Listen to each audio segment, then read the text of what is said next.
шоистаи таҳсин ва пайравӣ мебошад. имрӯз ҳукумати ҷумҳурии Тоҷикистон ба соҳаи маорифи кишвар ва рушду такомули он диққати ҷиддӣ дода ба сохтмон ва таъмиру тармими биноҳои таълимӣ ва хобгоҳҳои муассисаҳои таълимӣ диққати хешро равона сохтааст. ҳамакнун мо шоҳиди ибтикори навбатии пешвои муаззами миллат дар самти дастгирии омӯзгорону муҳассилини ин боргоҳи илму маърифат донишгоҳи миллии Тоҷикистон гаштем, ки тӯҳфаи арзишмандест дар арафаи ҷашни 30-солагии истиқлоли давлатии ҷумҳурии Тоҷикистон. донишгоҳи миллии Тоҷикистон аз 21 марти соли 1947 ҳамчун университети давлатии Тоҷикистон таъсис ёфта,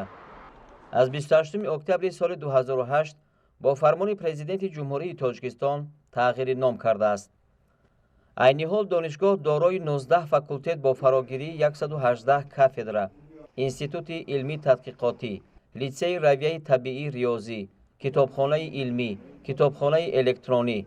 103 آزمایشگاه علمی و تعلیمی، 14 آزمایشگاه علمی و تحقیقاتی، 10 مرکز اینترنتی، 39 صنفخانه کامپیوتری، 9 صنفخانه لنگافانی، مرکزی بیاتکنولوژی، پارک تکنولوژی، مرکزی آموزش زبانها، انستیتوت کنفوتسی، مرکزی طبع و نشر، ترجمه و برگردان، مرکزی تستی، تکنولوژی اطلاعاتی و تحصیلات فاصلوی، کورس تیاری، 4 تالار ورزشی، 3 پایگاه تجربوی، آسایشگاه و بنگاه طبی می باشد. در 118 کافدرای دانشگاه 1310 نفر استادان از جمله 180 نفر دکتر علم، 545 نفر نامزد علم برای پیشبرد فعالیت تعلیمی و متدی جلب شده فعالیت می‌نمایند. از همان روزهای اولی صاحب استقلالی